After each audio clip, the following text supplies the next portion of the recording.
The slap echoed through first class as baby Zoe's cries pierced the air, but flight attendant Rebecca Martinez had no idea she'd just struck the wife of the man who signed her paychecks. Dr. Amara Chen Williams shifted her 6-month-old daughter Zoe to her other arm, trying to soothe the baby's persistent crying as passengers in first class began shooting irritated glances their way. The red-eye from Los Angeles to New York was only an hour in, and Zoe had been fussing since takeoff. "Shush, sweet girl," Amara whispered, bouncing gently as she walked the narrow aisle. Her silk blouse, a birthday gift from her husband David, was already wrinkled from the long day of medical conferences, and exhaustion weighed heavy in her bones. From behind the galley curtain, flight attendant Rebecca Martinez watched with barely concealed disgust. At 43, Rebecca had been with Skyward Airlines for 12 years, and she'd perfected the art of managing difficult passengers, especially the ones who didn't belong in first class, in her opinion. "Ma'am," Rebecca's voice cut through the ambient cabin noise like ice. "You need to return to your seat immediately." Amara turned, offering a tired but genuine smile. "I'm so sorry. She's usually such a good traveler, but something has her upset tonight. I was just trying to—" "I don't care what you were trying to do." Rebecca's blue eyes flashed with irritation. "This is first class, not a daycare center. Other passengers paid good money for a peaceful flight. Welcome back, my beautiful family and friends. If you're hooked in and you're ready to enjoy this story, click subscribe and let me know in the comments where you're watching from, because tomorrow I will be giving you another story just as interesting as this one, and you don't want to miss it. Now let us begin." The harshness in the woman's tone made Amara's spine stiffen. She'd heard that particular edge before, usually accompanied by suspicious looks when she walked into high-end stores or restaurants. "I understand, but babies cry. It's what they do. I'm doing my best to." "Your best isn't good enough." Rebecca stepped closer, her voice dropping to a venomous whisper. "Maybe if you'd stayed in economy where you belong, this wouldn't be an issue." The comment hung in the air like toxic smoke. Amara felt her cheeks burn, not from embarrassment, but from a familiar rage that she'd learned to suppress over years of being one of the few black women in prestigious medical circles. But this time, holding her crying daughter, something inside her refused to stay silent. "Excuse me?" Amara's voice carried the authority of someone used to commanding operating rooms. "Did you just suggest I don't belong in first class?" Around them, conversations quieted. Mr. Peterson in 2A looked up from his laptop. The elderly woman in 3B stopped pretending to read her magazine. Even Zoe seemed to sense the tension, her cries momentarily subsiding. Rebecca's mask of professionalism slipped entirely. "I'm saying that some people don't know how to act with class, regardless of where they're seated. Now sit down before I have the captain involved." "I'd like to speak to your supervisor," Amara said, her voice steady despite her racing heart. "I am the senior flight attendant on this aircraft." Rebecca's voice rose enough that passengers throughout the cabin could now hear every word. "And I'm telling you to control your child, or there will be consequences." That's when Zoe, as if on cue, let out a particularly piercing wail that seemed to echo through the entire cabin. Rebecca's composure shattered completely. "That's IT," she snapped, reaching toward Zoe. Amara instinctively stepped back, protective instincts flaring. "Don't you dare touch my daughter." "Then shut her up." Rebecca's hand flew through the air. The slap connected with Amara's cheek with a sharp crack that silenced the entire first-class cabin. Zoe's cries intensified, as if sensing her mother's shock and pain. For a moment, time seemed suspended. Amara stood frozen, one hand pressed to her stinging cheek, the other holding her now screaming daughter. The metallic taste of blood touched her tongue where her teeth had cut the inside of her lip. Mr. Peterson was already recording on his phone, having started when Rebecca's voice first rose. The elderly woman in 3B was on her feet, her face flushed with indignation. "Young lady, that is absolutely unacceptable," she called out to Rebecca. But it was the quiet, distinguished man in seat 1A who would prove most significant. Captain James Morrison, deadheading home to New York, had witnessed the entire exchange. He'd been trying to sleep, but Rebecca's increasingly hostile tone had drawn his attention. Now he was reaching for his phone, not to record, but to make a call that would change everything. "Rebecca Martinez," he said quietly, his pilot's voice carrying absolute authority. "Employee number 4472. I need you to step away from the passenger immediately." Rebecca whirled around, her face still flushed with anger. "Captain Morrison? I didn't realize you were.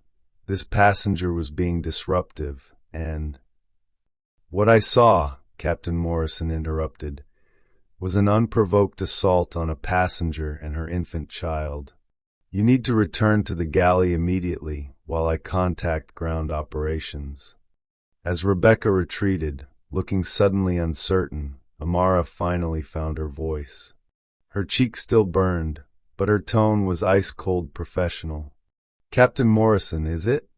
I'm Dr. Amara Williams. I'd like to formally file a complaint, and I'll be pressing charges for assault." The name stopped Captain Morrison mid-dial. Williams. He'd heard that name in company meetings, seen it on executive memos. David Williams, CEO of Skyward Airlines, had married someone named Amara. "Dr. Williams," he said carefully, "might I ask, is your husband David Williams?" Amara's eyes narrowed slightly. She was used to people treating her differently once they learned of her connection to David, and right now, she was too angry to care about protocol. "Yes, he is. Though I fail to see how that's relevant to your employee assaulting me." Captain Morrison's face went pale. In the galley, Rebecca had been straining to hear the conversation, and now she caught enough words to feel the ground shift beneath her feet. "Williams. CEO. Husband. Oh God," Rebecca whispered, the blood draining from her face as the full implications hit her. She'd just slapped the wife of the man who owned the airline. Meanwhile, Mr. Peterson was already uploading his video to social media with the caption, "Shocking. Skyward Airlines flight attendant slaps passenger holding baby in first class. This is absolutely disgusting behavior. Hashtag Skyward Scandal, hashtag passenger rights." The video would go viral within hours. Amara continued speaking to Captain Morrison, her voice carrying the exhaustion of someone who'd fought similar battles too many times. "Captain, this isn't just about who my husband is. This is about basic human decency and professional conduct. Your employee made racist comments, suggested I didn't belong in first class, and then physically assaulted me while I was holding my 6-month-old daughter." Zoe had finally quieted in her mother's arms, but her little face was still red and blotchy from crying. Amara gently wiped her daughter's tears, the simple gesture somehow making Rebecca's actions seem even more heinous. What Amara didn't know, what no one on the plane knew yet, was that Rebecca Martinez had been under internal investigation for the past 3 months. There had been complaints, settlements, a pattern of behavior that HR had been carefully documenting. This incident wouldn't just cost Rebecca her job. It would be the final piece of evidence in a case that had already cost Skyward Airlines over $1.2 million in legal settlements and compensation. As Captain Morrison made his calls to ground operations, Amara settled back into her seat, still trembling with a mixture of rage and adrenaline. Zoe had finally fallen asleep against her chest, tiny fist curled around a strand of her mother's dark hair. The irony wasn't lost on Amara. Her daughter was now peaceful, while the adult world around them had erupted into chaos. Her phone buzzed. A text from David. "How's my favorite girls? Hope you're getting some rest on the flight home." Amara stared at the message, her finger hovering over the keyboard. "How do you tell your husband that his employee just assaulted you? That you're sitting on his company's aircraft, your cheeks still stinging, while other passengers whisper and steal glances?" She typed back, "We're okay. We'll call when we land. Love you." It wasn't a lie exactly. They were okay physically, but Amara knew that by morning, nothing would be the same. 3 rows back, Margaret Holloway in seat 3B was having her own revelation. At 78, she'd seen enough injustice to recognize it instantly, and she wasn't about to let this slide. What Rebecca didn't know was that Margaret wasn't just any elderly passenger. She was the retired chief legal counsel for the NAACP, and she had her phone in her hand. "Amara, dear," Margaret called softly, making her way to the front of the cabin with surprising grace for her age. "I'm Margaret Holloway. I witnessed everything, and I want you to know that what happened here was not just unprofessional. It was criminal assault with clear racial motivations." She pressed a business card into Amara's free hand. The embossed letters read, "Margaret Holloway, ESQ civil rights attorney, retired." "I've already contacted my former colleagues at the Southern Poverty Law Center," Margaret continued, her voice carrying decades of courtroom authority. "They'll want to speak with you. This kind of behavior, it's a pattern, isn't it?" Amara looked up, confused. "What do you mean a pattern?" Margaret's eyes were sharp despite her age. "Honey, I've been fighting discrimination cases for 50 years. This level of brazen hostility doesn't happen in a vacuum. There's a history here." Meanwhile, in the galley, Rebecca was having a full panic attack. Her hands shook as she tried to process drink orders for economy passengers, but her mind kept replaying the moment her palm connected with Dr. Chin Williams' cheek. She'd been so angry, so convinced that she was dealing with just another entitled passenger who needed to be put in her place. Now she remembered the company-wide email from 6 months ago. CEO David Williams had married Dr. Amara Chin, a prominent pediatric surgeon from Los Angeles. There had been photos in the company newsletter. A beautiful black woman in a wedding dress, David's proud smile, mentions of their new baby. "I'm so screwed," Rebecca whispered to herself, not realizing that her colleague, flight attendant James Park, was listening. James had worked with Rebecca for 3 years, and he'd grown increasingly uncomfortable with her treatment of passengers, particularly passengers of color. He'd filed informal complaints with supervisors, but nothing seemed to stick. Rebecca was good at covering her tracks, usually. "Beck," James said quietly, "what exactly happened up there?" "Nothing," Rebecca snapped. "Just a disruptive passenger with a crying baby. It was handled appropriately." But James had seen the aftermath. He'd seen Dr. Chin Williams holding her cheek, seen the other passengers' shocked faces, heard Captain Morrison making urgent calls. This wasn't nothing. Back in first class, Amara's phone rang. David's ringtone. She glanced at the display, then at sleeping Zoe, then at the curious faces around her. This wasn't a conversation for a public cabin. "Captain Morrison," she called softly. "Is there somewhere private I could take a call?" He nodded grimly. "You can use the crew rest area. Take as long as you need." As Amara carefully made her way to the small, quiet space behind the cockpit, she didn't notice Rebecca watching from the galley, the flight attendant's face ashen with growing dread. "Hi, sweetheart." David's voice was warm, tired from a long day of board meetings. "I know you said you'd call when you landed, but I missed hearing your voice. How's Zoe doing?" Amara closed her eyes, feeling tears threaten for the first time since the incident. David, something happened. The change in her tone was immediate and unmistakable. David Williams hadn't built a multi-billion-dollar airline by missing subtle cues. What's wrong? Are you hurt? Is Zoe? Zoe's fine.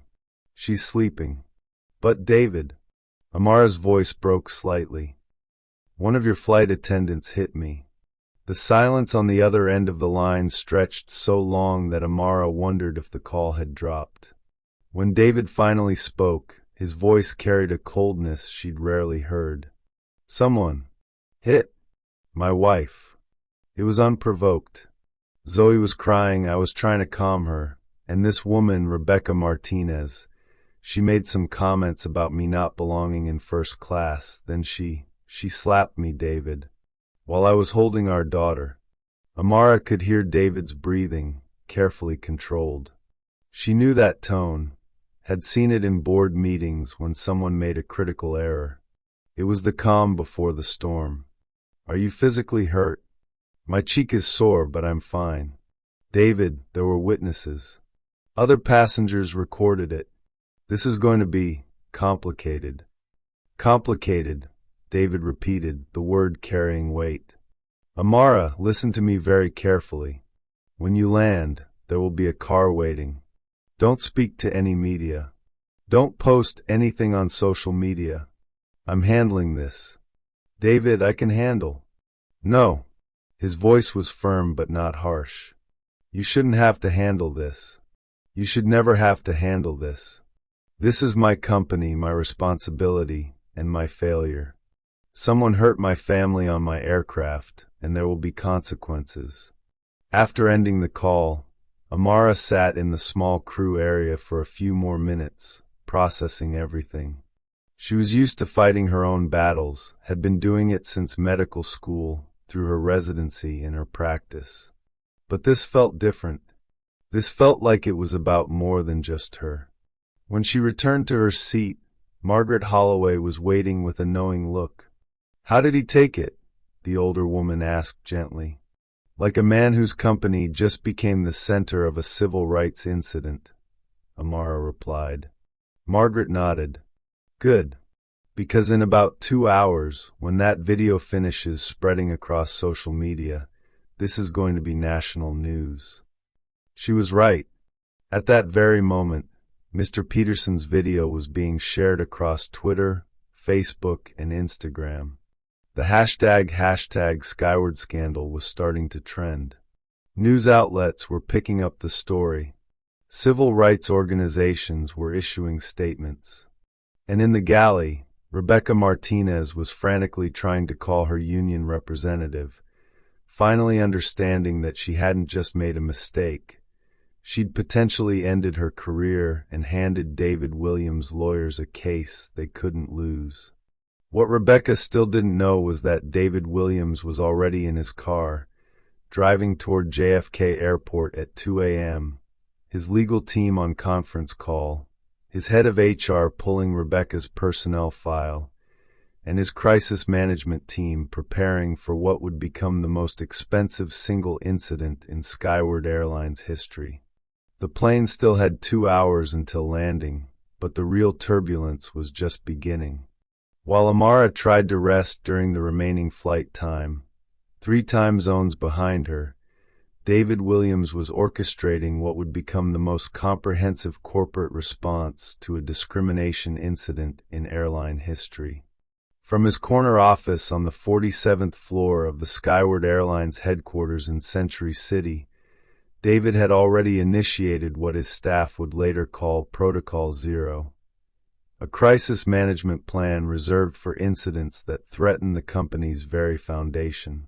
Sarah, I need Rebecca Martinez's complete personnel file on my desk in 10 minutes, he said into his phone, his voice carrying the controlled fury that his executive team had learned to fear. Every complaint, every incident report, every performance review going back to her hire date. Sarah Chun, his chief of staff, no relation to Amara despite the shared surname, was already pulling the files. What she found made her stomach turn. "David, you need to see this now," Sarah said, bursting into his office with a thick folder. "Rebecca Martinez. She's been the subject of 17 formal complaints in the past 3 years. Racial profiling, discriminatory treatment, hostile behavior toward passengers of color. We've paid out $1.2 million in settlements and legal fees because of her actions." David's hands stilled on the folder. "Why is she still employed?" "Her union representative, Marcus Webb, has been very effective at protecting her. Every time we've tried to terminate, they've threatened wrongful termination suits, claimed discrimination against her as a Latina employee. HR has been building a case, but they needed irrefutable evidence." David opened the file. The pattern was undeniable and sickening. Mrs. Janet Williams, no relation, from Atlanta, asked to move to economy after Rebecca claimed her first-class ticket must be a mistake. Settlement, $75,000. Dr. Michael Johnson from Chicago told his children were too loud for first class despite other children being fine. Settlement, $150,000. The list went on. "They have their evidence now," David said quietly. "My wife's face has their evidence." Meanwhile, back on Flight 447, Rebecca Martinez was discovering that her nightmare was just beginning. James Park, her fellow flight attendant, had finally had enough. "Rebecca, I can't do this anymore," James said, cornering her in the galley during meal service. "What you did to that woman. I've watched you treat passengers like garbage for 3 years, and I've stayed quiet, but this crosses every line." "James, you don't understand." "I understand perfectly." James pulled out his phone. "I've been documenting your behavior for months. Every racist comment, every time you've made a passenger feel unwelcome because of their skin color. I've got recordings, photos, witness statements." Rebecca's face went white. "You've been recording me?" "Someone had to. Do you have any idea how many good people have been hurt because I stayed silent? Because I was afraid of confrontation." James's voice was shaking with years of suppressed guilt. "That woman you slapped. She's a pediatric surgeon. She saves children's lives for a living. And you hit her because her baby was crying." What neither of them knew was that Captain Morrison had been listening from the cockpit doorway. As the senior pilot on duty, he was required to file a full incident report, but what he was hearing now changed everything. "Mr. Park," Captain Morrison said, stepping into the galley, "did you say you have documentation of previous incidents?" James nodded, his hands trembling as he showed his phone. "Months of it, sir. I should have reported it sooner, but I was scared of retaliation." Captain Morrison looked at Rebecca, who was now openly crying. "Ms. Martinez, you're grounded effective immediately. When we land, security will escort you from the aircraft, and you're suspended pending a full investigation." "Please," Rebecca whispered. "I have kids, a mortgage. I made a mistake, but—" "You made 17 mistakes," Captain Morrison said coldly. "We know about the complaints, the settlements. This wasn't a mistake. This was a pattern." Back in the cabin, Amara was experiencing something she'd never felt before, the strange sensation of being publicly vindicated in real time. Passengers were approaching her throughout the flight, not out of curiosity, but to offer support. Dr. Patricia Hayes from Seat 4C, a fellow physician, had introduced herself and shared her own stories of discrimination in professional settings. "I've been flying for 30 years, she told Amara quietly. "I've seen this behavior before, but never so blatant. Never so cruel." The businessman from 2A, who Amara learned was Robert Peterson, a civil rights lawyer himself, had not only recorded the incident, but was already coordinating with his colleagues. "This isn't just about you," he explained. This is about every passenger who's been mistreated and stayed silent. But it was Margaret Holloway who provided the most crucial piece of information. "Amara, dear," Margaret said, settling into the empty seat beside her as the plane began its descent into JFK. "I made some calls while you were sleeping. Rebecca Martinez has quite a history." She showed Amara a legal pad filled with notes. "I spoke with 3 of my former colleagues who have handled cases against Skyward Airlines, all involving Rebecca Martinez. The airline has been settling these cases quietly, trying to avoid publicity." Amara felt a chill that had nothing to do with the cabin temperature. "How many cases?" "At least 8 that we could identify in 2 hours of calls. All involving passengers of color. All involving Rebecca Martinez, making them feel unwelcome or unsafe." Margaret's voice carried the weight of a lifetime fighting such battles. "Honey, you weren't targeted randomly. You were targeted because you're a beautiful, successful black woman in first class, and Rebecca Martinez has made a career out of punishing people like you." That's when Amara's phone buzzed with a text from David. "Just saw the video. 2.3 million views and climbing. CNN wants a statement. Are you ready for this to be everywhere?" Amara looked around the cabin at the faces of her fellow passengers, allies she'd never expected to find. She thought about her daughter, sleeping peacefully in her arms, and the world she wanted Zoe to grow up in. She texted back, "Let them see what discrimination looks like. Let them see what happens when good people stand up." As Flight 447 began its final approach to JFK, none of them, not Amara, not Rebecca, not even David Williams with all his resources, could have predicted what was waiting on the ground. A crowd of protesters had gathered outside the airport. News vans lined the arrival area. Rebecca Martinez's union representative was already giving interviews, claiming his client was the victim of a rush to judgment.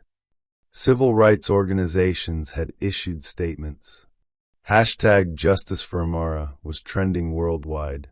And in the terminal, David Williams waited for his wife and daughter, his legal team flanking him, his heart filled with a protective fury that would reshape his company forever. The plane touched down at 6:47 a.m. Eastern Time. By 7 a.m., Rebecca Martinez would be unemployed. By noon, Skyward Airlines would announce the largest policy change in its corporate history. But first, a husband and father had to hold his family and make sure they were truly okay. The moment Flight 447's wheels touched the tarmac at JFK, Amara could see the chaos waiting beyond the terminal windows. News helicopters circled overhead like mechanical vultures, and the flashing lights of media vans painted the early morning sky in reds and blues. "Ladies and gentlemen," Captain Morrison's voice crackled over the intercom, "due to unusual circumstances, we'll be using a special arrival gate today. We appreciate your patience and discretion." Amara knew the unusual circumstances were her. In the span of 6 hours, she'd gone from an exhausted mother trying to soothe her crying baby to the center of a national conversation about racism and corporate responsibility. As passengers began to disembark, many stopped to offer words of support. Dr. Hayes pressed her business card into Amara's hand. "If you need anything, testimony, support, or just someone who understands, call me." Margaret Holloway was the last to approach. "Honey, what happens next is going to be intense. Don't let them make you smaller to make them comfortable. Your daughter is watching, even if she can't understand yet." Meanwhile, Rebecca Martinez sat in seat 14B of the crew section, flanked by 2 airline security officers. Her face was puffy from crying, her uniform wrinkled and stained. The woman who had started her shift with such authority now looked fragile and defeated. "Ms. Martinez," one of the officers said quietly, "when we reach the gate, You'll be escorted directly to the administrative offices. You're not to speak to media or passengers. Rebecca nodded numbly. Through the small crew window, she could see the media circus below. Her phone had been buzzing constantly, reporters, her union rep Marcus Webb, even her sister calling from Phoenix after seeing the news. She'd turned it off an hour ago, unable to face the reality of what her life had become. What Rebecca didn't know was that her union representative Marcus Webb was already throwing her under the bus.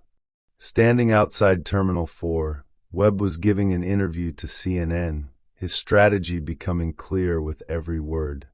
Ms. Martinez has been under tremendous stress lately, Webb told the cameras. Personal issues, financial pressures. While I don't condone her actions, we have to understand that even good people can make terrible mistakes when they're struggling. It was a calculated move. Admit wrongdoing to avoid a longer battle, but frame Rebecca as troubled rather than malicious. Webb knew the airline would settle quickly to avoid prolonged negative publicity, and Rebecca would become a sacrificial lamb to protect the union's reputation. Inside the terminal, David Williams stood behind a pillar, watching the media frenzy with cold calculation. At 45, he'd built Skyward Airlines from a small regional carrier into the fourth largest airline in America. He understood optics, crisis management, and the ruthless mathematics of public relations. But seeing his wife emerge from the jetway, holding their sleeping daughter, her cheeks still slightly swollen from the assault, all the business calculations fell away. This wasn't about corporate damage control anymore. This was personal. Mrs. Williams. Reporters surged forward as Amara appeared, but David's security team was ready. They formed a protective corridor, keeping the cameras at distance while allowing David to reach his family. The reunion was captured by dozens of cameras. David's gentle touch as he examined Amara's bruised cheek, his careful hands taking baby Zoe, the way he positioned himself protectively between his family and the crowd. Every gesture radiated a quiet fury that made seasoned reporters step back. "Amara," he said softly, his voice carrying only to her, "are you really okay?" She nodded, but he could see the exhaustion in her eyes, the way her hands trembled slightly. "I'm okay. We're okay. But David, this is bigger than what happened to me." "I know." He kissed her forehead gently. "We're going to fix it." That's when Rebecca Martinez emerged from the jetway, flanked by security. The media attention immediately shifted, cameras swiveling like weapons toward the woman who had become the face of institutional racism in corporate America. Rebecca Martinez, do you have a statement? Are you sorry for what you did? Will you resign from Skyward Airlines?" Rebecca kept her head down, but Amara really saw her for the first time. Not the aggressive, hostile flight attendant from the plane, but a middle-aged woman whose life had just imploded on national television. For a moment, despite everything, Amara felt a flicker of something that might have been pity. David noticed his wife's expression. "Don't," he said quietly. "Don't make excuses for her. She chose her actions." "I'm not making excuses," Amara replied. "But I'm wondering how someone gets to that point. How much hate do you have to carry to slap a stranger holding a baby?" Their conversation was interrupted by a commotion near the security checkpoint.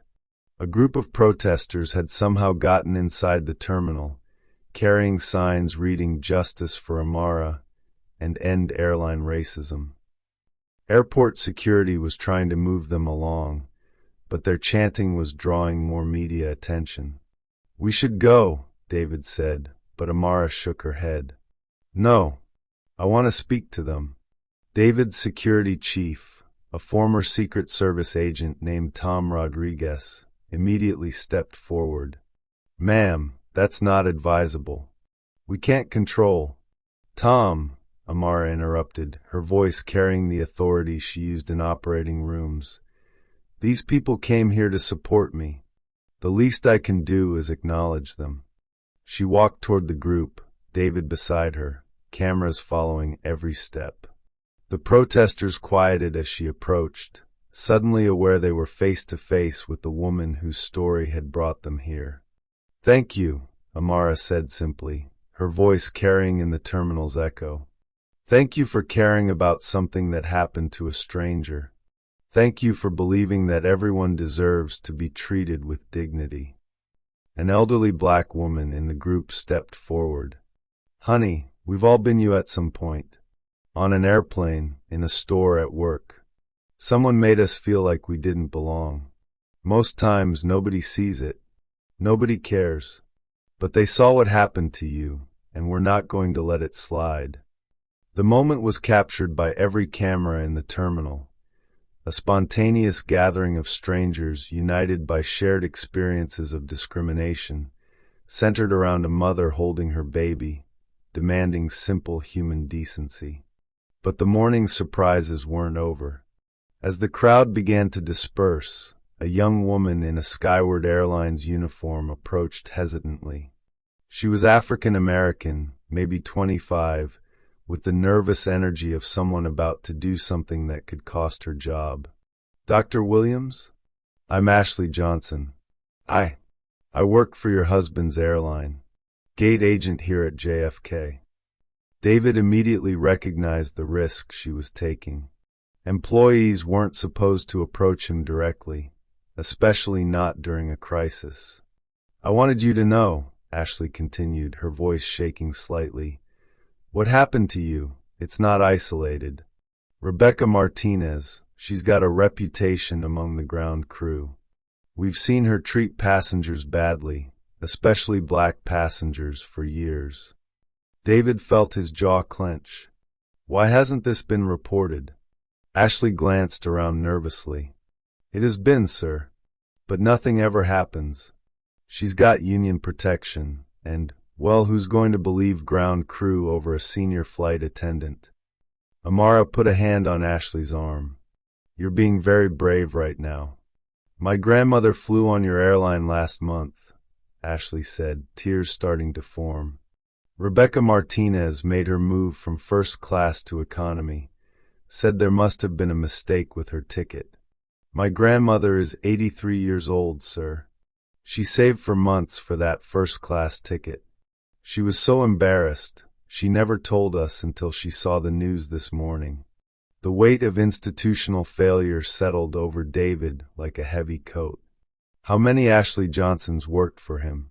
How many passengers had been humiliated while his executives looked the other way? "Ashley," he said quietly, "I want you to come to headquarters tomorrow morning. Bring anyone else who has stories. It's time for some changes." As they finally made their way toward the exit, Amara reflected on the morning's revelations. What had started as an isolated incident was revealing itself as something much more systemic, much more disturbing. The real reckoning was just beginning. By 10 a.m. Eastern Time, the Williams family was in David's corporate apartment overlooking Central Park, but the outside world had followed them there. News helicopters maintained a respectful distance, but telephoto lenses caught glimpses of them through the floor-to-ceiling windows. Zoe was finally awake and happy, gurgling contentedly in her father's arms as he paced the living room, phone pressed to his ear. This was his fourth crisis management call of the morning, and his patience was wearing thin. "No, Janet," David said firmly to his head of PR. "We're not releasing a statement saying this was an isolated incident. We both know it wasn't." Amara sat curled on the sofa, laptop open, scrolling through the growing mountain of social media posts. The hashtag Skyward scandal was trending worldwide now, but something else was happening. Other passengers were coming forward with their own stories. "David, you need to see this," she called softly, not wanting to wake Zoe. He ended his call and sat beside her, shifting their daughter to his lap. On the screen was a Twitter thread, that had been shared over 50,000 times. At Dr. Michael Jones, seeing the At Skyward Air story brings back memories. Rebecca Martinez, same flight attendant, told my 8-year-old son he was too loud for first class, while white children nearby were making more noise. This was 2 months ago. We said nothing. I regret that now. Hashtag Skyward Scandal. Below it, dozens of replies shared similar experiences. At LisaChin92, Rebecca Martinez asked to see my first-class ticket 3 times, then suggested maybe I'd be more comfortable in economy. I'm an engineer at Google. At James Washington, Rebecca Martinez told my elderly mother that people like her should show more gratitude for being allowed in first class. Mom is a retired federal judge. Hashtag Skyward Scandal. At SarahPatel_MD, same flight attendant, made comments about ethnic food smells from my meal. I'm a cardiologist. This has been happening for years. Jesus, David whispered, scrolling through more and more accounts. How did we miss this? That's when Amara's phone rang. The caller ID showed Margaret Holloway, the retired civil rights lawyer from the flight. Amara, dear. Margaret's voice was crisp and professional. I've been working the phones all morning. We need to talk, in person and soon. What I've found, it's worse than we thought. An hour later, Margaret sat in the Williams' living room, her legal pad filled with notes, her expression grave. At 78, she'd seen enough discrimination cases to recognize patterns, and what she'd uncovered in one morning of phone calls painted a disturbing picture. Rebecca Martinez isn't the disease, Margaret began, accepting a cup of tea from Amara. She's a symptom. I've spoken with attorneys who've handled discrimination cases against 7 different airlines. Skyward has the worst record. David felt his blood chill. What do you mean? Margaret consulted her notes. In the past 5 years, your airline has paid out $47 million in discrimination settlements. The next highest was Delta at $12 million. You're not just an outlier, David. You're in a category of your own. The numbers hit David like physical blows. $47 million. How had his executives hidden this from him? How had the board not demanded answers? There's more, Margaret continued. I spoke with an employment attorney in Chicago. Your HR department has been using a specific strategy. They identify employees with discrimination complaints against them, but instead of firing them, they transfer them to high-visibility routes where wealthy passengers are less likely to complain publicly. Amara felt sick. They were using first-class passengers as, what, shields? Exactly. The theory was that affluent passengers would either not experience discrimination, or if they did, they'd handle it privately rather than create a public spectacle. Margaret's voice carried decades of hard-earned wisdom. It's a cynical strategy, and it backfired spectacularly when they encountered a couple with both the resources to fight back and the moral courage to do it publicly. David was already reaching for his phone when it rang. The caller ID showed Sarah Chun, his chief of staff, and her voice was tighter than he'd ever heard it. David, we have a problem. A big one. I'm in the HR department right now, and I found something you need to know about immediately. What is it? The Rebecca Martinez situation. It gets worse. Much worse. I found an internal memo from last year. Sarah's voice was shaking. It's from Marcus Webb, her union representative. He was working with our HR director, Linda Morrison, to cover up complaints against Rebecca and other problem employees. The room went silent except for baby Zoe's contented babbling. David put the call on speaker so Amara and Margaret could hear. Sarah, explain exactly what you found. An email thread between Webb and Morrison. They had an arrangement. Webb would keep discrimination complaints from going public, and Morrison would ensure problem employees got transferred to premium routes where complaints would be handled more discreetly. Margaret leaned forward, her legal instincts sharp. "Sarah, are you saying your HR director was actively conspiring with the union to hide discrimination?" "That's exactly what I'm saying. And it gets worse." The memo mentions specific employees, 23 of them, who have multiple discrimination complaints but are protected under this arrangement. Rebecca Martinez was just the most brazen of them. David felt the bottom drop out of his world. This wasn't a single bad employee or even a small group of problem workers. This was institutional, systematic discrimination with corporate cover-up. "David," Margaret said quietly, "you realize what this means? Your company isn't just liable for individual discrimination. You could be looking at federal civil rights violations, RICO charges if prosecutors can prove conspiracy, and class action lawsuits that could reach the hundreds of millions." But for David, the legal implications were secondary to a more personal realization. "All those passengers," he said quietly, "all those people who trusted my airline, who paid their hard-earned money for a service, and we let them be humiliated, degraded, made to feel less than human." Amara reached for his hand. Despite being the direct victim of this system, she found herself moved by her husband's genuine horror at what his company had become. That's when Sarah's voice came through the speaker again, and this time she sounded terrified. "David, there's something else. I found a second memo, dated 3 days ago. Linda Morrison sent it to the board of directors. She knew this was coming." "What do you mean, she knew this was coming?" "The memo talks about preparing for inevitable exposure of employment issues and suggests a controlled narrative management strategy." "David, I think they were planning to sacrifice Rebecca Martinez and claim this was all her fault, while protecting the system that created her." The room fell silent as the full scope of the betrayal became clear.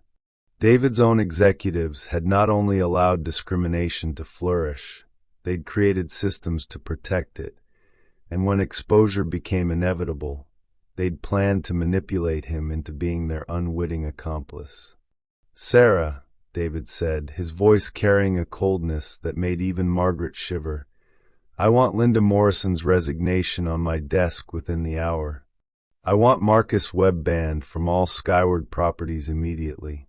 And I want a list of every employee mentioned in those memos."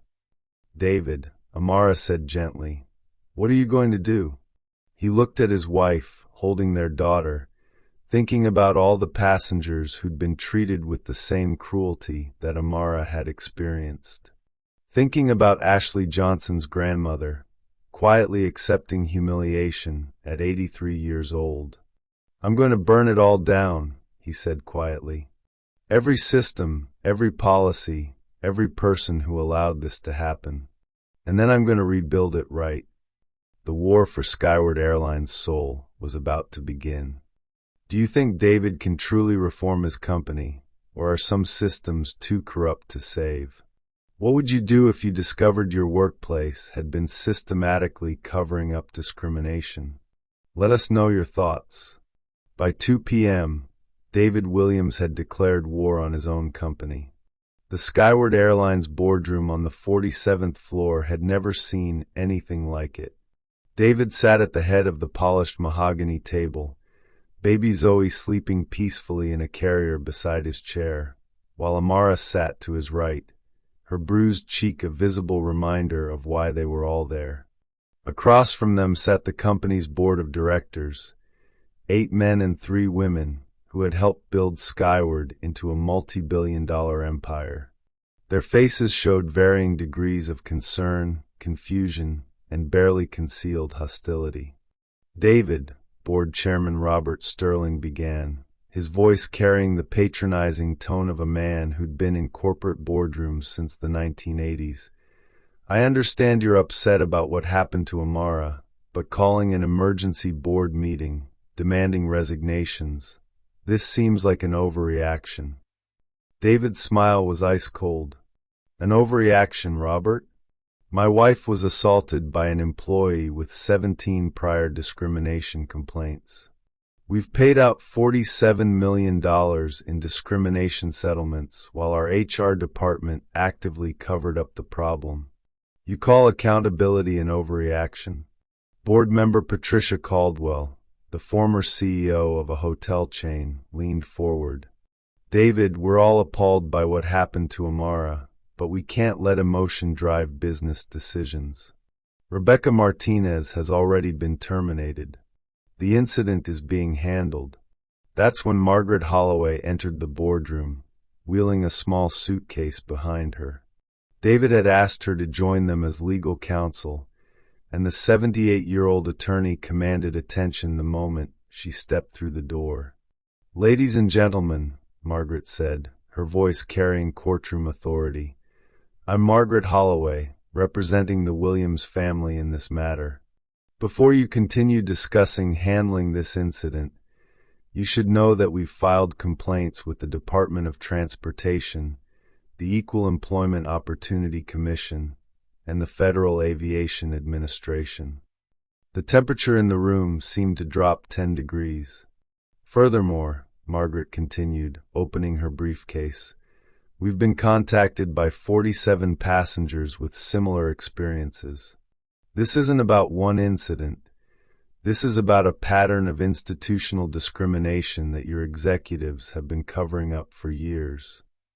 Board member James Morrison, no relation to Captain Morrison, cleared his throat nervously. Now see here, Ms. Holloway, these are serious allegations. They're not allegations, Margaret interrupted, sliding a thick folder across the table. They're documented facts. Email chains between your HR director and union representatives. Memos discussing narrative management. Financial records showing $47 million in discrimination settlements that apparently none of you were aware of. David watched his board members' faces as they processed the information. Some looked genuinely shocked.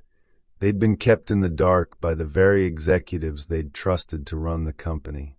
Others, like Sterling, looked more concerned about damage control than justice. This is a witch hunt, Sterling said finally. David, your wife was hurt, and you're lashing out at everyone in reach. But destroying the company won't undo what happened. That's when Amara spoke for the first time since entering the room. Mr. Sterling, she said quietly, may I ask you something personal? Sterling looked surprised but nodded. Do you have children? I have 2 daughters, yes. How old? 32 and 28. Both successful professionals. Amara nodded. Have either of them ever called you crying because someone made them feel small, worthless, unwelcome in a place where they belonged? Sterling's expression shifted uncomfortably. That's not relevant to. It's completely relevant, Amara continued, her voice gaining strength.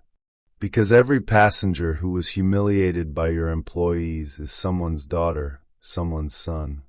They went home and told their families what happened. They went to work the next day carrying that shame. She stood up, moving to the floor-to-ceiling windows that looked out over Manhattan. I'm a pediatric surgeon, Mr. Sterling. I save children's lives. I've published research that's helped thousands of families. I graduated summa cum laude from Harvard Medical School. She turned back to face the board, her voice carrying quiet fury. And your employee felt comfortable slapping me because she saw a black woman with a crying baby and decided I didn't belong in first class. What does that say about the culture you've created here? The room fell silent except for the quiet hum of air conditioning and Zoe's peaceful breathing. Board member Dr. Helen Chong, the only person of color on the board besides David, finally spoke. Amara is right. I've been on this board for 6 years, and I've heard whispers about discrimination issues, but every time I raised concerns, I was told it was being handled internally. She looked directly at Sterling. Robert, how many times have you personally flown skyward in the past year? I several times. Maybe a dozen flights. First class? Of course. And how were you treated? Sterling looked confused. Fine. Excellently, actually. Dr. Chong nodded. Exactly. You're a wealthy white man flying first class. The system works perfectly for you, so you assume it works for everyone. But it doesn't, and your executives have been counting on your blind spot to hide their failures. The boardroom door opened, and Sarah Chin entered with a man none of them had expected to see. Ashley Johnson, the gate agent from JFK, still in her uniform. I'm sorry to interrupt, Sarah said, but Ashley drove up from New York. She has something you all need to hear. Ashley looked terrified but determined. In her hands was a thick folder and what appeared to be a small recording device. Mr. Williams, board members, Ashley began, her voice shaking. I've worked for Skyward for 3 years. I love this company, but I can't stay silent anymore. She placed the recording device on the table. This is from 6 months ago. A conversation between Linda Morrison from HR and Marcus Webb from the union. I was cleaning the conference room afterward and found this under the table. She pressed play. The voices were clear. Morrison, we need to be strategic about this. The discrimination complaints are piling up, but we can manage the optics. Webb, my people can keep most of these quiet, but it's getting expensive. Morrison, better expensive than public.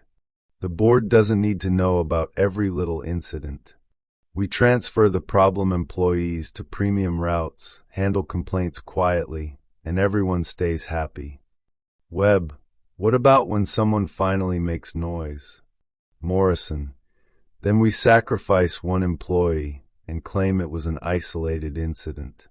The system survives. The company's reputation stays intact.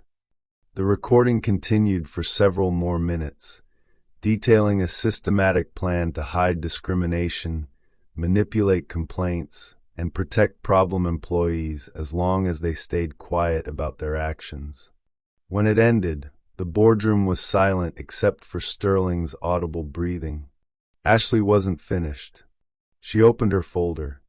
I also have copies of internal communications showing that Linda Morrison knew about Rebecca Martinez's pattern of behavior and specifically assigned her to high-profile routes where wealthy passengers would be less likely to complain publicly. She looked directly at David. Mr. Williams, your wife wasn't randomly assigned Rebecca Martinez. She was deliberately put in contact with the most discriminatory employee we had because someone thought you and your family would handle it quietly. The implications hit the room like a physical blow. This wasn't just institutional discrimination. It was targeted, calculated malice aimed specifically at David's family. David's voice, when he finally spoke, was deadly quiet. They used my wife and daughter as test subjects for their strategy. Margaret nodded grimly. It appears so. And when the strategy failed spectacularly, they were prepared to claim it was an isolated incident and move on. Sterling was looking increasingly pale. David, if this is true, and I'm not saying it is, but if it's true, then we need to control the damage. Settle quietly, implement some training programs, move forward. That's when David Williams showed why he'd built $1 billion airline from nothing. No, Robert, he said, standing up and lifting Zoe's carrier. We're not settling quietly.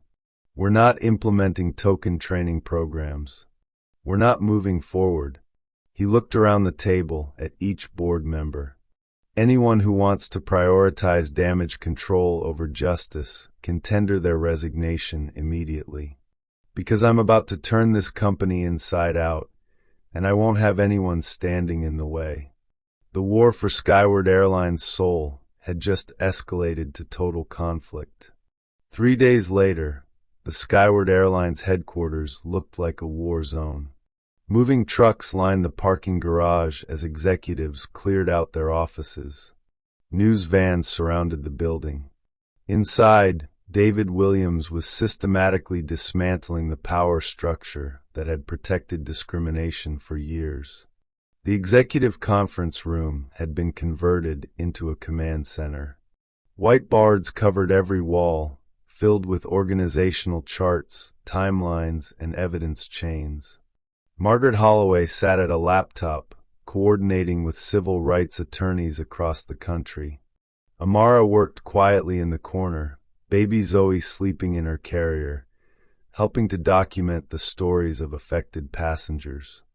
"The dominoes are falling faster than we expected," Saracen reported, looking exhausted but determined. "Linda Morrison resigned this morning rather than face termination. Marcus Webb has been banned from all company property, and we've identified 43 employees with active discrimination complaints against them." David stood at the floor-to-ceiling windows, watching protesters march outside, but these weren't angry crowds. These were supporters, carrying signs reading "Clean House," "Skyward," and "Justice for all passengers." The public was rallying behind his reforms. "What's the financial damage?" he asked without turning around. "Severe but manageable," replied CFO Michael Torres, one of the few executives David still trusted. "Stock price is down 18%, but our customer satisfaction surveys are showing an interesting trend. People are booking flights specifically because of the changes we're making." That's when the conference room door burst open, and Robert Sterling stormed in, flanked by 3 other board members and a team of lawyers David didn't recognize. "This ends now," Sterling announced, his face red with fury. "David, you've lost perspective. You're destroying a profitable company over one incident." Margaret looked up from her laptop, her expression dangerously calm.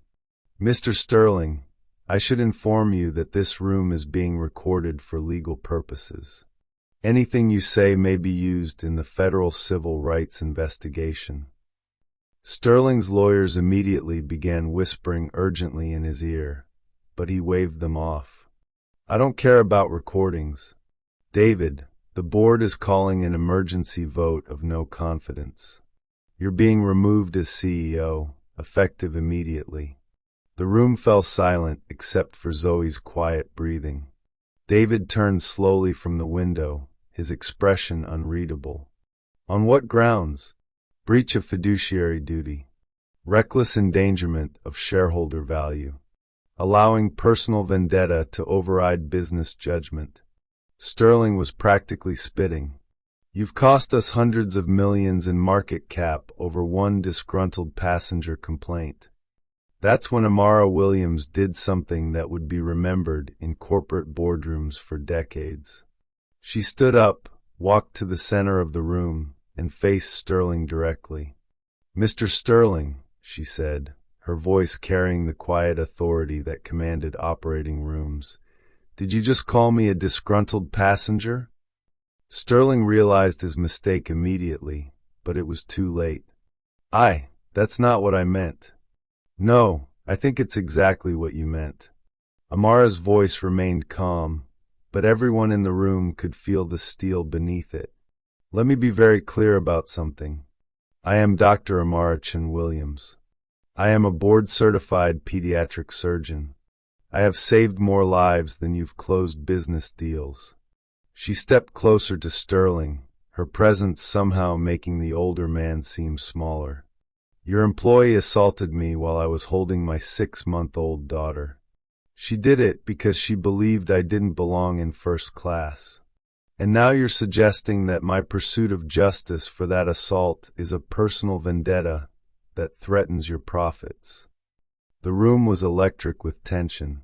Sterling's lawyers were frantically trying to get his attention, but he was locked in a staring contest he was rapidly losing. "Furthermore," Amara continued, "your one disgruntled passenger has become 47 documented cases of discrimination, millions in hidden settlements, and a federal investigation into civil rights violations. So I have a question for you, Mr. Sterling.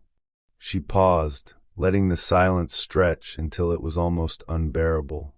Are you more concerned about justice for the passengers your company failed, or are you more concerned about protecting the stock options that made you wealthy while that failure was happening? Sterling's face cycled through several shades of red before he found his voice. This is exactly what I'm talking about. Emotional manipulation instead of business sense. That's when the conference room's video screen flickered to life, showing a live CNN broadcast. The cheer read, "Breaking, Skyward Airlines whistleblower reveals years of covered-up discrimination." On screen, Ashley Johnson sat across from Anderson Cooper, no longer in her airline uniform, but wearing a simple blue dress, looking nervous but determined. "Ashley," Cooper was saying, "you've worked for Skyward Airlines for 3 years. What you're describing isn't just individual bad behavior. You're talking about systematic discrimination with corporate protection." "That's exactly right," Ashley replied, her voice stronger than it had been in the boardroom days earlier. "I have recordings, emails, documentation going back years. The company knew about discrimination complaints and chose to hide them rather than address them." Cooper leaned forward. "And you're saying this was directed from the executive level?" The head of HR, Linda Morrison, was working directly with union representatives to cover up complaints. They had a system: transfer problem employees to first-class routes where wealthy passengers would be less likely to complain publicly, settle any complaints quietly, and if anyone made noise, sacrifice one employee while protecting the system. The room watched in stunned silence as Ashley continued. Dr. Williams wasn't a random victim. Rebecca Martinez was specifically assigned to that flight because executives thought the CEO's family would handle discrimination quietly. They were wrong. Sterling's face had gone from red to ashen. On screen, Cooper was showing documents, email chains, recorded conversations, everything Ashley had brought to David's office days earlier, now being broadcast to millions of viewers. "Jesus Christ," whispered one of Sterling's lawyers. "This is a federal case now. RICO, civil rights violations, conspiracy charges. We're not just looking at civil liability anymore." David walked slowly to the conference table and sat down, his movements deliberate and controlled. When he spoke, his voice carried the quiet confidence of a man who'd just seen his strategy validated on national television. "Robert," he said, "you mentioned a vote of no confidence. I'd like to call for one myself against you." Sterling's mouth fell open. "You can't, that's not how." "Actually," Margaret interrupted, consulting her tablet, "according to Skyward's corporate charter, any board member can call for a confidence vote against any other board member, including the chairman. The motion requires a simple majority." David looked around the room at the board members who had come with Sterling. "Dr. Chong, Mr. Torres, Ms. Peterson, you've seen the evidence. You've heard the recordings. You know what this company became under Robert's leadership." Dr. Helen Chong was the first to speak. "Robert, I've been uncomfortable with the discrimination complaints for years. Every time I raised concerns, you shut me down, said it was being handled.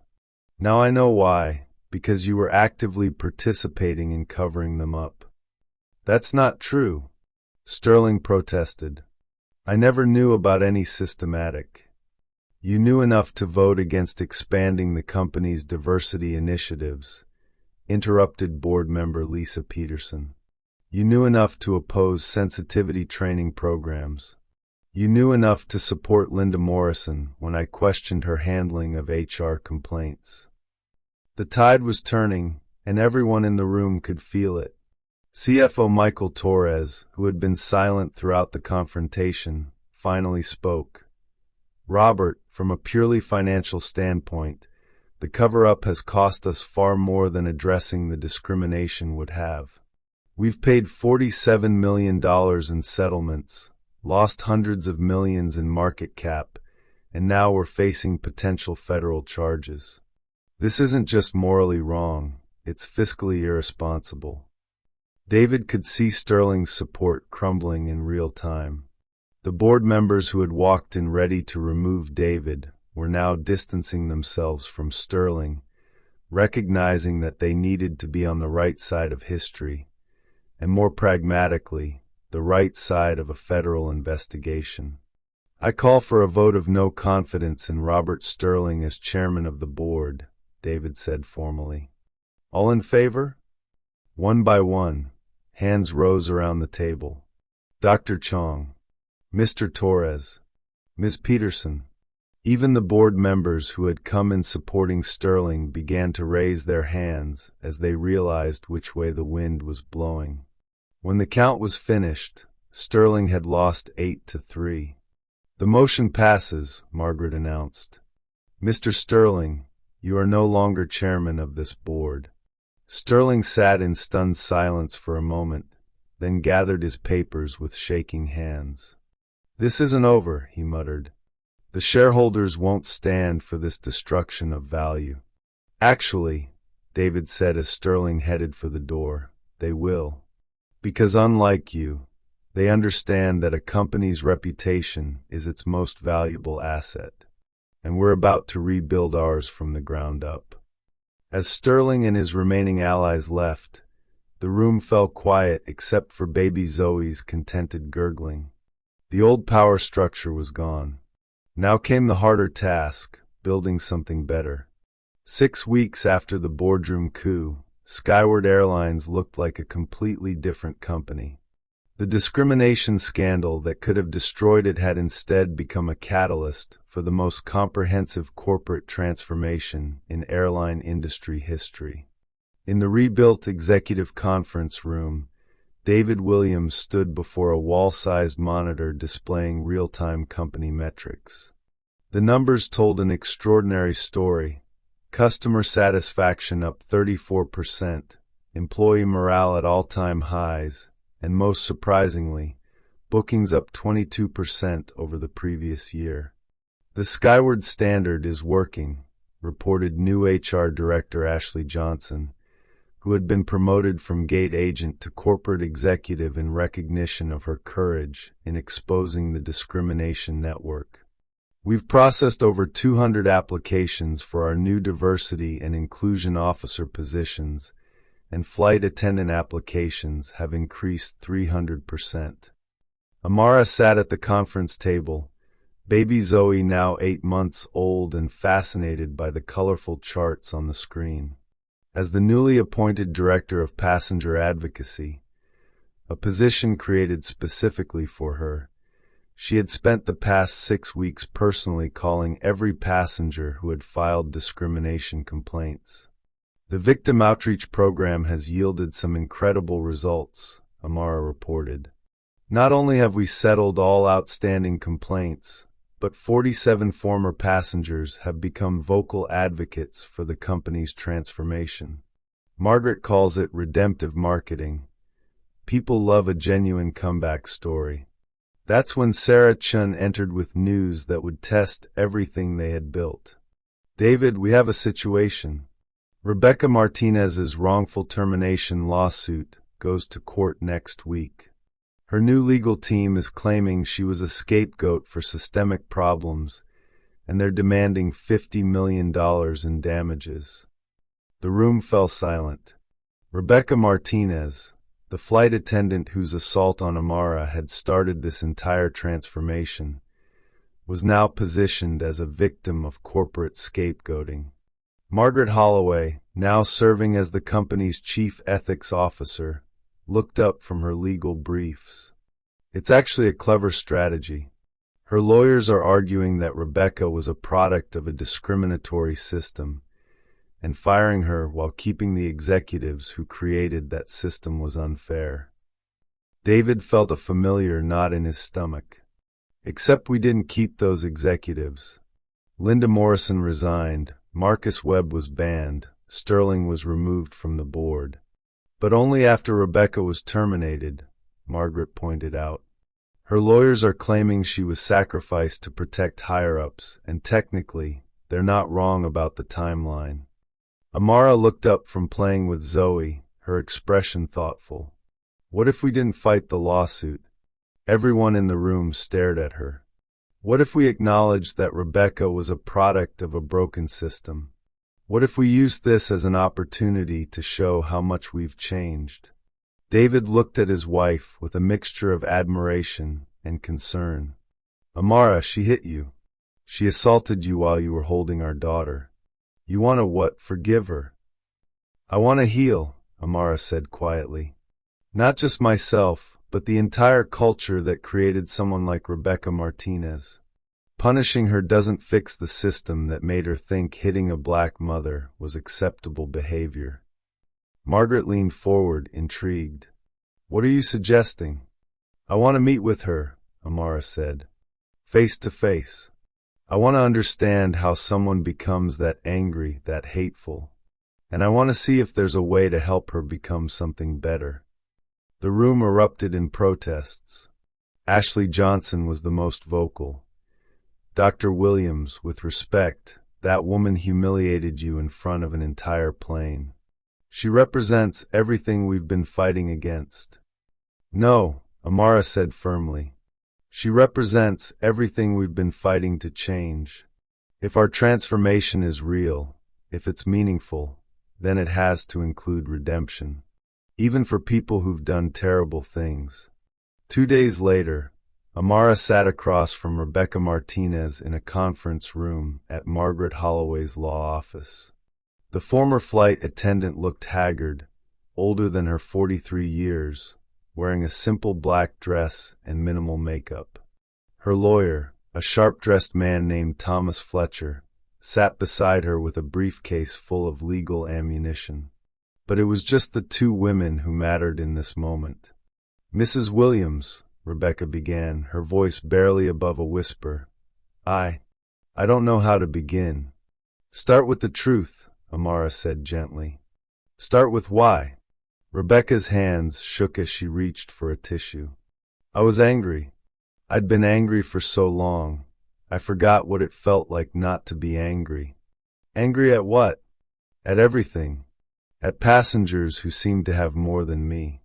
At management that kept promoting people over me. At people who looked like they belonged in places I felt excluded from. Rebecca's voice broke. I know how that sounds. I know it's wrong. But seeing you in first class, with your beautiful baby looking so composed, so entitled to be there, something in me just snapped. Amara studied the woman who had changed her life. Rebecca, I'm a surgeon. I worked 90-hour weeks, saving children's lives. I earned my seat in first class with 15 years of medical school, residency, and building a practice. What made you think I didn't belong there? Rebecca looked up, tears streaming down her face. Because you made it look easy. Because you had what I wanted and could never have. Because... She paused, struggling with words she'd never said aloud. Because hating you was easier than facing how much I hated myself. The confession hung in the air between them. This wasn't the defiant, hostile woman from the airplane. This was someone broken, lost, drowning in years of accumulated resentment and self-loathing. Rebecca, Amara said softly, what happened to you? What made you so angry? The story came out in fragments. A childhood in poverty, parents who worked multiple jobs but never seemed to get ahead. Watching classmates go to college while she went to work. Years of feeling invisible, overlooked, dismissed. A marriage that failed. Children who lived with their father. Loneliness that metastasized into rage. The airline was the first place I felt important, Rebecca whispered. I had authority, respect. Passengers had to listen to me. But then I started seeing people who had everything I'd been denied, and I wanted to make them feel as small as I'd always felt. Amara felt something she hadn't expected, compassion. Not for Rebecca's actions, but for the pain that had created them. Rebecca, what you did was wrong. It was criminal. You hurt me, you frightened my daughter, and you damaged dozens of other passengers over the years. Rebecca nodded, unable to meet her eyes. But, Amara continued, I also think you're a victim, not of my husband's company, but of a society that told you your worth was measured by your ability to diminish others. That's when Amara made a decision that would shock everyone, including herself. I want to offer you something. Not money, not a settlement, but a chance. Rebecca looked up, confused. My husband's company is launching a new program, rehabilitation and retraining for employees who've engaged in discriminatory behavior. It's intensive, it's difficult, and it requires genuine commitment to change. But it offers something that lawsuits and terminations can't, the possibility of redemption. Rebecca's lawyer immediately began objecting. Mrs. Williams, my client has a strong case for wrongful termination. The settlement value alone. Mr. Fletcher, Rebecca interrupted, surprising everyone, stopped talking. She looked directly at Amara for the first time since the conversation began. You're offering me a chance to become a better person? I'm offering you a chance to help us make sure what happened to me never happens to anyone else. You understand the mindset that creates discrimination because you lived it. Help us train flight attendants to recognize those thoughts, to resist them, to choose compassion over cruelty. The room was silent except for the air conditioning humming. Why? Rebecca asked finally. Why would you help me after what I did? Amara thought of baby Zoe, sleeping peacefully in David's office upstairs, oblivious to the adult world's complications. Because my daughter is going to grow up in a world shaped by the choices we make today. I want it to be a world where people can change, where redemption is possible, where mercy exists alongside justice. Rebecca Martinez, the woman who had slapped a black mother on an airplane, began to cry, not tears of self-pity, but tears of genuine remorse and unexpected hope. The transformation of Skyward Airlines was about to include its most unlikely convert. Do you believe people can truly change, or are some actions unforgivable? Should companies focus on punishment or rehabilitation when addressing discrimination? What would you have done in Amara's position? Share your thoughts. 1 year later, the annual Skyward Airlines shareholders meeting had become something unprecedented in corporate America, a celebration of transformation rather than just profit margins. The Los Angeles Convention Center was packed beyond capacity, with overflow crowds watching on screens outside. This wasn't just about quarterly earnings. It was about witnessing the completion of the most remarkable corporate redemption story in modern business history. David Williams stood at the podium, looking out at an audience that included former passengers who had sued the company, employees who had been terminated for discrimination, civil rights leaders, and investors who had watched their stock price climb 67% over the past year. 12 months ago, David began, Skyward Airlines was a company built on efficiency and profit margins. Today, we are a company built on dignity and human worth. The difference has made us not just more profitable, but more human. In the front row, Amara held 14-month-old Zoe, who was clapping enthusiastically at the colorful presentations on the massive screens. Beside them sat Margaret Holloway, now 89 and serving as the company's chief ethics officer emeritus, her legal pad filled with notes as always. The numbers tell part of our story, David continued. Customer satisfaction, up 47%. Employee retention, up 62%. On-time performance, industry-leading 94%. But numbers can't capture what we've really accomplished.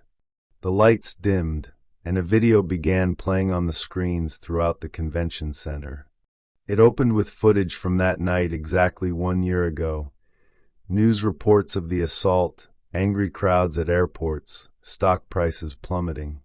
But then the narrative shifted. Passengers began speaking directly to the camera. Dr. Patricia Hayes, the physician who had supported Amara on the flight. What I witnessed that night was terrible, but what I've seen since gives me hope. Real change is possible. Ashley Johnson, now VP of Employee Relations. A year ago, I was afraid to speak up about discrimination.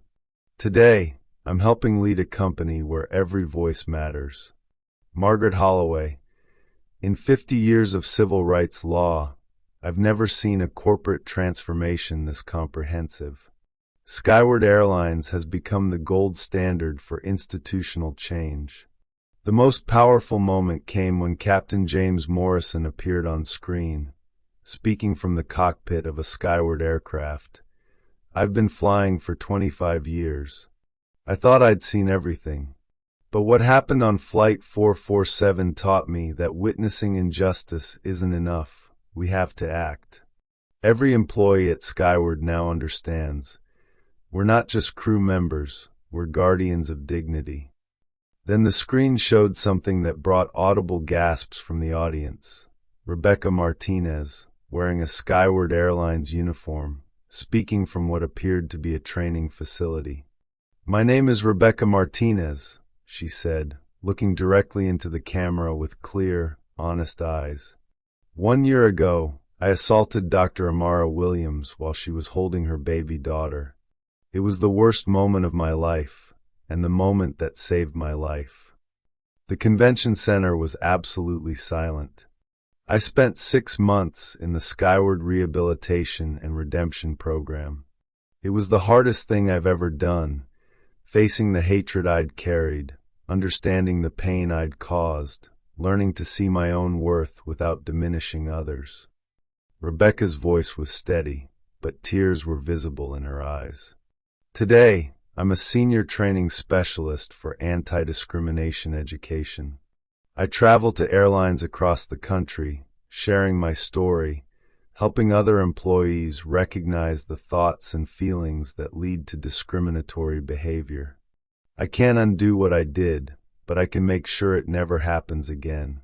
The video continued with Rebecca working with flight attendants, her presentations to other airlines, testimonials from employees who had been helped by her programs. The transformation was undeniable. As the video ended, David returned to the microphone. "Rebecca Martinez will never work as a flight attendant again. The trust required for that position was broken irreparably. But she has become something more valuable, a teacher, a guardian against the very hatred she once embodied." He paused, looking directly at Amara and Zoe. "My wife taught me something profound last year. She said that mercy without justice is meaningless, but justice without the possibility of redemption is just revenge." Today, Skyward Airlines stands as proof that people can change, systems can be reformed, and love can triumph over hate. The audience erupted in sustained applause, but David wasn't finished. "I want to share one more story with you. Last month, a passenger on Flight 892 from Chicago to Denver began having a panic attack during turbulence. The passenger was a young black woman, traveling alone, clearly frightened. David smiled, his voice warming with pride.